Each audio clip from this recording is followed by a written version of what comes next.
What if I did not speak up when I did, laying on that table in the ultrasound room at the hospital?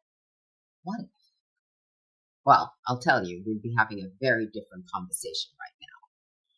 Self-advocacy is so vital, and it is important for us to know when to speak up. So if you have challenges speaking up, stay tuned for this episode of Unleash Your Audacious Confidence. The City of Miami Gardens presents JITG Music Fest. New edition. Tony Braxton, DJ Cassidy's Pass the Mic Live, starring Ja Rule, Fat Joe, and Remy Ma. Slick Rick and Dougie Fresh. Beanie Man, Escape, Coco Jones, Kim. Also, a special set featuring Miss Lauryn Hill, Wyclef Jean, YG Marley, Busta Rhymes, Doechii, and many more. JITG Music Fest, March 8th and 9th at Hard Rock Stadium. Tickets at jazzinthegardens.com. Welcome to Unleash Your Audacious Confidence on Win-Win Women TV. This show is all about sharing the tips, tools, and techniques that will allow you to step boldly in the direction of your dreams despite your feelings, fears, or past failures. To imagine what's possible for yourself and live the life you deserve.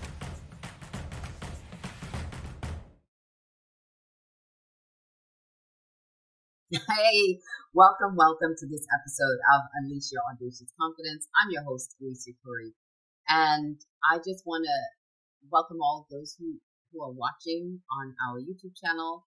Please subscribe if you're enjoying our content. We would love to have you know when we have fresh content that we upload every week. We'd love you to get notified of that. And for those of you who are here with us on Win-Win Women TV live or on Roku, Amazon, Apple, we love that you are tuning in and joining us. We'd love to hear from you. So please drop me a note. Go to alicia360.com and contact me. And just send me a message and say, yes, I love this content that you're sharing. Would love more of it. You can text me, you can WhatsApp me. You can send me an email. And just let me know if you're enjoying the content that we're sharing here on Unleash Your Audacious Confidence, because I do try really hard to curate content that I think is valuable to help us grow and learn.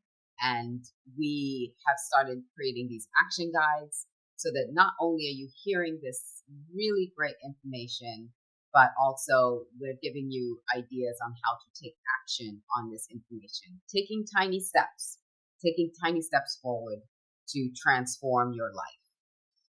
So go ahead to redcarpetceo.com/resource and you'll get the action guide for today's show all about self-advocacy, because nothing builds confidence more than when you can advocate for yourself. Which means you're not waiting to be rescued. You're not waiting for someone to come and help you out, rescue you in any way.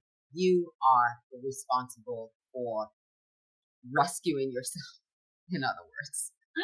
And, you know, it's not that we're telling you that you always have to rescue yourself and you have to just be independent and don't count on anybody else. That's not the message at all. Because we do need people. We need people in our lives. We need support in our lives. But don't wait for someone to come and rescue you. You need to have your own empowered voice so that when things don't feel right, don't seem right, there's a nudging on the inside of you that you can listen to that little nudge on the inside of you and speak up. And this can happen in a multitude of different scenarios. It can happen at work. It can happen with a coworker, with a boss. It could happen when you feel like you deserve a promotion or a raise or recognition for something that you're not getting recognition for, where you need to advocate for yourself. It can happen at home. It can happen within the home, within other relationships between your children or your spouse or maybe a parent, aunt or uncle. You know, it could happen in familial relationships, in friendships where you need to advocate for yourselves. Oh my gosh, that's a whole other topic, advocating for yourself in friendships, because sometimes there are I wouldn't say power struggles, but there are some people who have more powerful personalities in a friendship, and you may feel a little bit hesitant to speak up or say something if something's bothering you. So friendships, that's a big place to advocate for yourself. And then doctors. So I'm going to talk a little bit about my own experience, but in health and wellness, in your own health and wellness, knowing how to advocate for yourself and advocate for a loved one if they become incapacitated. Having your voice, that is huge. And recently, I had a friend who had to have their spouse advocate for them. And I mean, when doctors would not listen, and had to stand up and say, hey, no, we're not doing that. I had a family member also who was in a life or death situation, life and death situation. It was like a death situation. And in and out of consciousness, and couldn't speak up for herself, and had to have, again, tell her husband what she wanted and know that he was going to advocate for that and say, no, this is what she wanted. We're not doing what you're saying. We're doing this because this is what she wanted. So understanding not just how to advocate for yourself, but what to advocate for yourself is really important. Understanding what you need to be resourced with inside of you, but also outside of you, is important for self-advocacy. Because a lot of times we could be feeling, well, I don't want to bother people. I don't want to disturb them. They'll see my work and they'll reward me. And we get into all these bargaining. We start bargaining with ourselves, all these things to let us off the hook for standing up for ourselves. So the first quick thing I would tell you is that understanding what it is that you need and what it is that you want in a situation is that first step to self-advocacy. Understanding your needs and wants in any given situation. And then we're going to go back into our 3-frame formula of reflect, reframe, rebuild. So once you know what it is that you need and want out of a particular situation, scenario, then you're going to reflect. Because when those feelings start coming up about, oh, I don't know if I should say something, I don't know what to do, yeah, it feels a little uncomfortable. So now you need to reflect on why. Why does that feel uncomfortable? What in my past has me feeling like this, like I should retreat rather than lean into what it is I need and want? When I was, before I was diagnosed, I should say. Before I was diagnosed, because I'll go prior to diagnosis and then after diagnosis, because it really, my self-advocacy was a process of acquiring my own voice and then being able to stand firm on my voice, right? So the acquiring of the voice, it was a very soft, a quiet, soft voice at first while I was acquiring it, because I still felt this, I don't want to be bothered.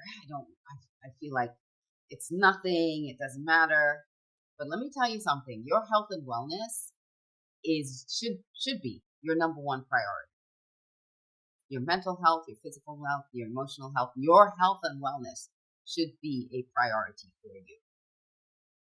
So years ago, 5 years ago exactly, in 2020, 2019, so 6 years ago, I was having some cyst strain.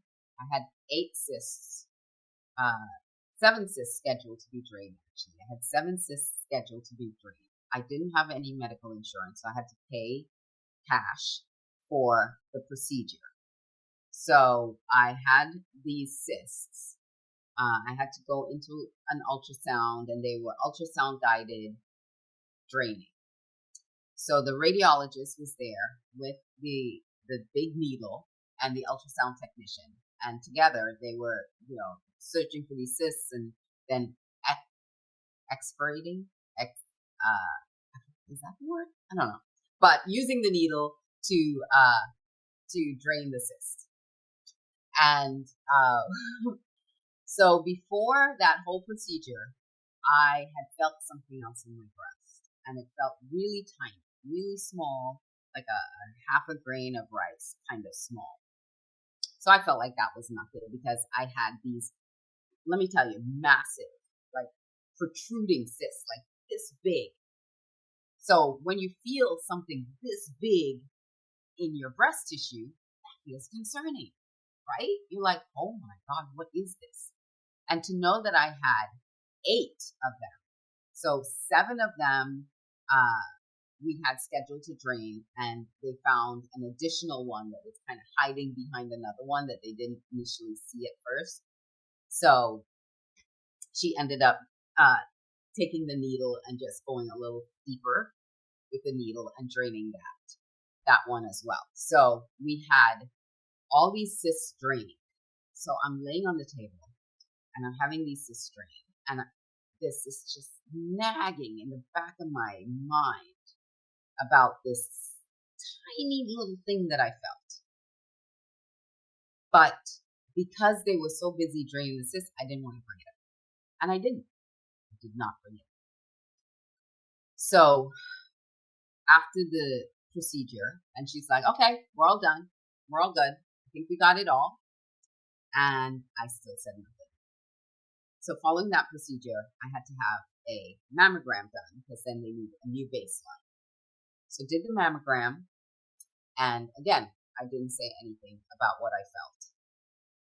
And then following the mammogram, I had another ultrasound because they wanted to do a follow-up ultrasound just to make sure that they covered everything and they got everything that they needed to get. Again, lay down on the table. This was a different ultrasound technician now, not the one that was doing the procedure with the radiologist. So I'm laying there, and she's covering over the breast and doing everything. And she's like, okay, looks like we got them all. You're good to go. So it was in that moment, that final moment, when that little nagging voice in the back of my head decided to speak up. Because the entire time from when I got there, when they asked me how I was doing and if I was ready and if there was anything else, and I didn't say anything, I just kept feeling like I don't want to be a bother. I don't want to nag anybody. I don't want to seem like I'm, like this hypochondriac or, some whack job that's talking about every tiny little thing now that I feel in my breast. So I didn't say anything. And then now, at the final second, when she's wrapped up, she's, wiped off all the goopy jelly and saying, okay, you're good to go. I said, well, I did feel something else. And I didn't say anything because you didn't actually cover that area of my breast tissue. So I was wondering if you could just, take a swipe up there and see if you see anything. And so she's like, oh, sure. And she did put some more jelly and, move the thing around, the wand around and up in the area that I was showing her on my breast. And she said, oh. She's like, yeah, did you tell the radiologist about this? I said, no. She said, when you did the mammogram, did you say anything? I said, no. She's like, okay, hold on. And she left the room. So now I'm laying there and I'm like, it's a tiny little thing. It's like a grain of sand. What she means? Oh. So I'm laying there and I'm wondering, okay, what now? So then she comes back into the room and she's like, okay, the radiologist needs to talk to you. So get dressed and she'll meet you in the office. And then I go to the radiologist's office and she's telling me that mass that I see, it's concerning and I need to have it biopsied. Well, I just laid down a chunk of cash to have the procedure done. And now I'm like, I need a minute to like recoup from laying that down to now having to find a similar hunk of cash to pay for the biopsy. So I needed a few months to collect that. And wouldn't you know it, 2020 rolled around and COVID shut everything down for elective surgery. So I couldn't get the procedure until the end of 2020. And that's when it was diagnosed with DCIS. Now, I said at the beginning of this that had I not said something in that moment, we'd be having a very different conversation. Because even though I did not get biopsy until 2020, to find the end of 2020, to find out that this, small insignificant mass was actually ductal carcinoma in situ, or DCIS, and it went from 1 mass to 3. If I hadn't said something, I would not have even been thinking about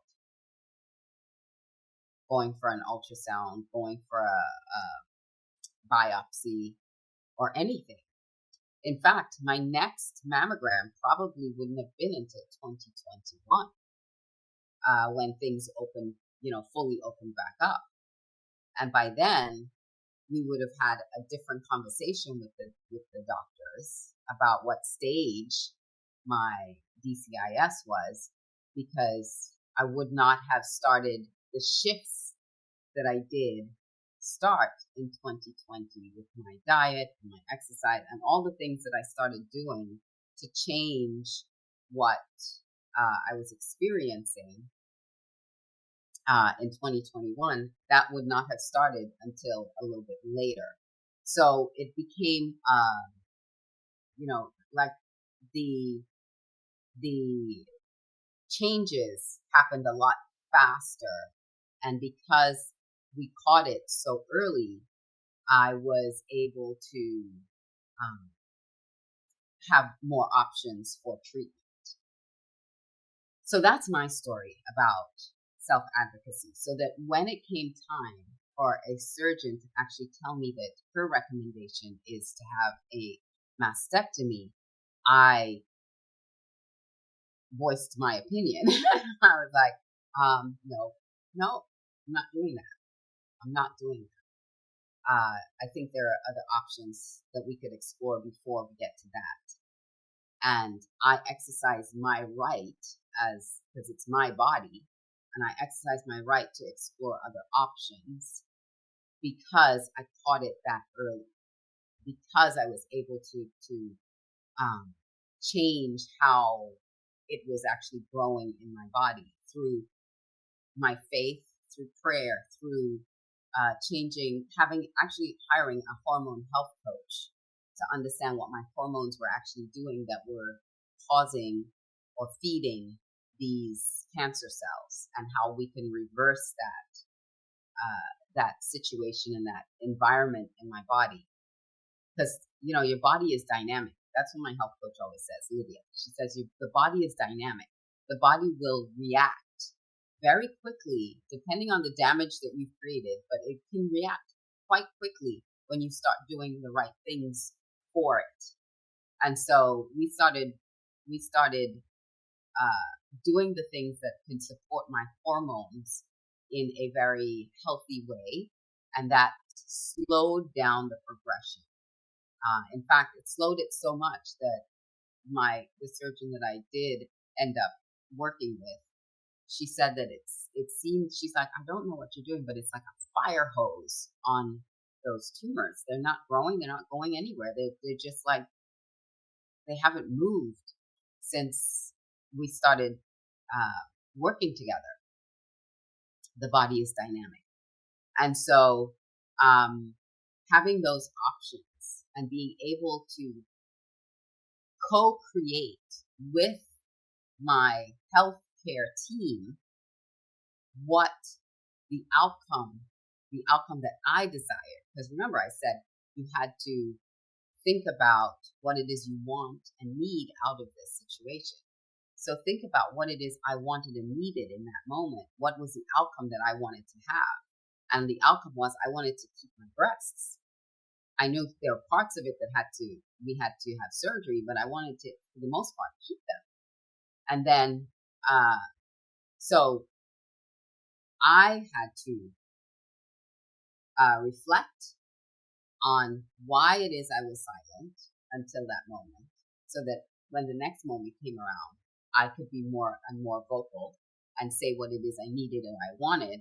Then I reframed my situation, because I reframed it to say, you know what? They don't have all the power, because we so easily abdicate all our power to doctors, but they don't hold all the power. I still hold the power, because it's still my decision who I work with, how we work together, who I want in my environment. Because if you don't believe in holistic healing, if you don't believe in the kind of faith that I have for the healing of my body, and the prayer that I put into my my atmosphere, if you don't believe in all of those things, then why should I have you in my environment? Why should I have you? Why should I hire you as my surgeon to work on my body if you don't believe what I am holding on to in faith? See, that was another big indicator for me. I needed to work with another believer, and my surgeon was a believer. My health coach was a believer. Like the people that I surrounded myself, that I got strength from, that I got advice from, they were believers. They were people who also understood what I was trying to do and believed in what I was trying to do. So we reframed that whole situation, so I could stand in my own power and say what it is I needed. And then the final is to rebuild. How do you rebuild your confidence? How do you rebuild once you've reflected and realized, oh, maybe I should have said something earlier. Oh, it's not about then criticizing yourself or harpooning yourself and not doing it. The fact that I eventually did it was the great thing. But now it's about how do we continue to rebuild and build upon that tiny little voice. Like I said, it started off with a really soft voice of there's something else in there that I think you should take a look at, to being able to stand up to people with decades of medical experience, hundreds and thousands of patients, to tell them this is not the direction I would like to go. That takes some courage to stand up against that. And it sometimes it doesn't happen overnight. Like you could be the baddest, most courageous, most, at work. Like you're the boss and everybody knows you're the boss. But then you get into a medical situation, or you're taking care of a parent and they're in a medical situation, and suddenly you've acquiesced all of that to the professionals. And I'm not saying not to honor the professionals, but if you don't take that second to understand, what do I want out of this first? What is the outcome I'm looking for? So that we can all be in alignment with the direction that we're going in, then you've basically turned over the result to them. And I look back at, if I had not grown my self-advocacy in those weeks, it just took a few weeks of from being diagnosed with DCIS to having the meeting with the surgeon to saying no to that surgeon. If I had said, okay, because she was very insistent. She was very insistent, and she was ready to, from our first visit, she was ready to put me on her surgical schedule for mastectomy. She's like, this is my calendar, my calendar fills up quickly. This is my calendar. Make sure you get onto my calendar. Otherwise, we're not going to be able to do the surgery. Now, had I listened to her pace, her speed, her insistence, and allowed that to dictate my outcome, I would be here today having had a mastectomy, being thousands of dollars in debt. Because remember, I said I did not have medical insurance at the time. Been thousands of dollars in medical debt, and had a more complicated recovery process, years of recovery instead of months. And not had the same, let me just say, the process to rebuilding my self-esteem would have been different. It would have been different. So, having the opportunity to understand how to hear that voice inside of you that says no, to stand up to things that you may not understand. See, before I went to see those doctors, I did some research, and I'm not a big, deep researcher, but it was my health. And I wanted to know that when I got there, I understood what they were going to talk to me about. And I spoke to women. I spoke to women who had been through this process before. I'd spoken to multiple breast cancer survivors. I'd spoken to women who had mastectomies, who chose not to have mastectomies. I had spoken to women who were on tamoxifen and different hormone-suppressing drugs, and women who chose not to do that. So I spoke to several people about this process, and I spoke to my health coach about what I could do. And then I went and I had thermography done to take a look at my entire, all of what's going on inside of my breasts. So I did my due diligence before I stepped into that doctor's office, which also gave me that strength and courage to say no.